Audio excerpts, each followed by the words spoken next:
Assalamualaikum dan salam Sarawakku sayang. Buletin UKAS edisi tengah hari 19 Disember 2020 bersama saya Vivi Mirzaika. Tumpuan berita. Kerajaan Sarawak menerusi pendekatan baharu akan memastikan golongan B40 memiliki rumah. Ketua Menteri Sarawak Datuk Petinggi Dr. Abang Abdul Rahman Zohari Tun Datuk Abang Openg berkata, rumah tersebut akan dijual pada harga RM120,000 dan pembeli boleh memohon pinjaman dengan faedah yang rendah. Saya baru saja berbincang minggu lepas di mana orang yang B40 mereka boleh membeli rumah yang dibangunkan oleh kerajaan iaitu harga lebih kurang RM120,000 ke bawah supaya mendapat, tapi nya mestilah level income-nya low lah, dapat membeli rumah. Kalau punya si ada deposit, nya boleh meminjam daripada Mutiara dan Mortgage dengan interest 1% saja. Bercakap semasa Majlis Makan Malam Kejiranan Mesra KJM 2020 pada Jumaat, katanya dalam pendekatan baharu itu, Kerajaan Gabungan Parti Sarawak GPS juga akan membantu menyediakan kemudahan infrastruktur secara percuma. Kita pola infrastrukturnya termasuklah bekalan utility, air dan elektrik dan juga jalan raya dan juga parit, bukan parit monsun, infrastrukturnya dan lotnya kita pola rumah supaya orang dapat memiliki rumah dengan pinjaman daripada Mutiara Mortgage. Ketua Menteri menambah beberapa kawasan pinggir bandar di Kuching akan diperbesarkan dan penempatan baru turut dibuka berikutan jumlah penduduk bertambah dan golongan B40 memerlukan kediaman. Malah katanya kerajaan negeri telah memberi peruntukan yang besar kepada Jabatan Tanah dan Survey untuk mengenal pasti kawasan bagi membangunkan perumahan baharu. Laporan seterusnya mengenai prestasi baik yang dicapai oleh Kementerian Pelancongan, Kesenian dan Kebudayaan MTEK Sarawak sepanjang tahun ini. Menterinya Datuk Abdul Karim Rahman Hamzah berkata, prestasi baik telah ditampilkan dalam aspek pengubalan polisi, pengurusan organisasi, amalan good governance maupun libat urus dengan industri pelancongan, kesenian dan kebudayaan pada keseluruhannya.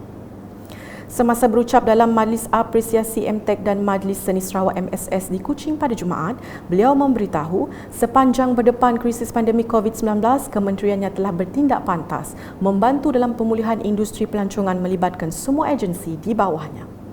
Dengan melibatkan semua agensi di bawah kementerian, antaranya Sarawak Tourism Board, Sarawak Convention Bureau, Museum Department, Majlis Seni Sarawak, Majlis Kraft Sarawak, berbagai insentif melalui Sarawak Tourism Board dan juga Sarawak Convention Bureau meneruskan usaha untuk menggiatkan industri kreatif melalui acara-acara dan juga latihan kesenian dan kebudayaan melalui Majlis Seni Sarawak dan juga Majlis Kraft. Jelas Datuk Karim lagi, Sarawak yang memiliki banyak produk pelancongan telah mempersiapkan pelbagai projek-projek pembangunan di bawah rancangan Malaysia ke-11 RMK11.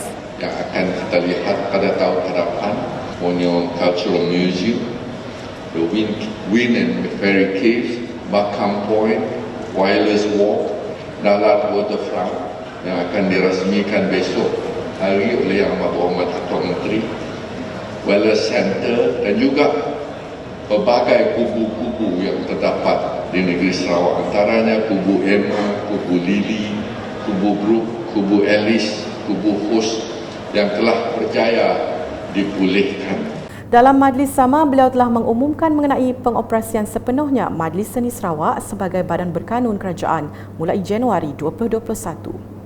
Majlis yang disambut dengan meriah bertemakan Saturday Night Fever itu telah menyaksikan 10 orang menerima anugerah perkhidmatan cemerlang APC bagi tahun 2019.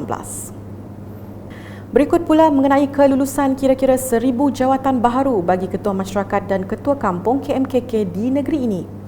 Setiausaha Kerajaan Negeri Sarawak Datuk Amar Jaul Samion berkata, kelulusan jawatan itu menunjukkan keprihatinan kepimpinan Kerajaan Negeri dalam memastikan keberkesanan tanggungjawab KMKK. Sebab bala tuan masyarakat, tuan rumah kapitan basic 6,000 itu Visi tahun berikut, di tiap punya kampung, di tiap punya orang pandai.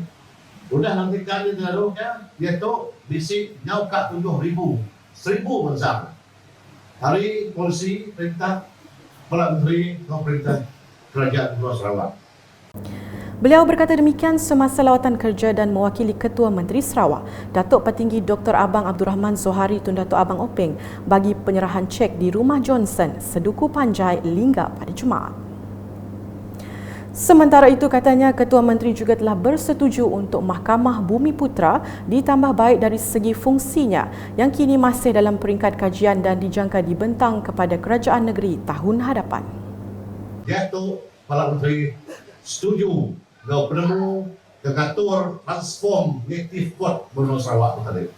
Hari kemudian belum datuk belum dikaji orang, belum di study bala konsultan orang kepada pandai orang kepada dia belum ada kerja tahun sini lah pun tahun sini lah tahun dalam kadang 2-3 studinya temu dah temu lagi beri perintah menerimanya untainya oleh pejabat kita berperingkat. Pada majlis tersebut, Datuk Amar telah menyerahkan cek 1.1 juta ringgit kepada Jawatan Kuasa Kemajuan dan Keselamatan Kampung JKKK Rumah Johnson Seduku Panjai dan 1 juta ringgit untuk Chapel St. Dunstan Seduku serta RM800,000 kepada Persatuan Ibu Bapa dan Guru PIBG SK St. Dunstan Seduku. Laporan seterusnya. Inisiatif Kerajaan Negeri Sarawak dengan memperkenalkan unit hal ehwal agama-agama lain UNIFOR telah banyak membantu dalam menyediakan rumah ibadat agama lain yang lebih baik dan selesa. Menurut Ahli dan Undangan Negeri Adun Meradong, Datuk Ding Kuong Hing, UNIFOR bukan sahaja membantu dari segi membina atau menaik taraf, malah turut menyediakan tapak untuk mendirikan rumah ibadat. For us to develop our different streams of religious bodies, we can build new building, we can repair our temples and churches, and we can even apply land to build our church or temple. I know there are still some churches, they are still worshipping in the chop house. Beliau berkata demikian semasa taklimat pengisian borang permohonan bantuan dana UNIFOR di Dun Meradong pada Jumaat. Sementara itu, di Limbang, Jabatan Kebajikan Masyarakat JKM bahagian telah mengadakan latihan dan simulasi di Pusat Pemindahan Sementara PPS. Jabatan Kebajikan Masyarakat Limbang, kami telah bersedia dengan langkah-langkah kerja.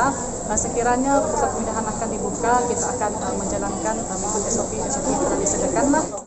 Penolong Pegawai Kebajikan Limbang Gadong Buayeh ketika ditemui berkata pihaknya telah bersedia dengan langkah-langkah baru mengikut prosedur operasi standard SOP yang ditetapkan.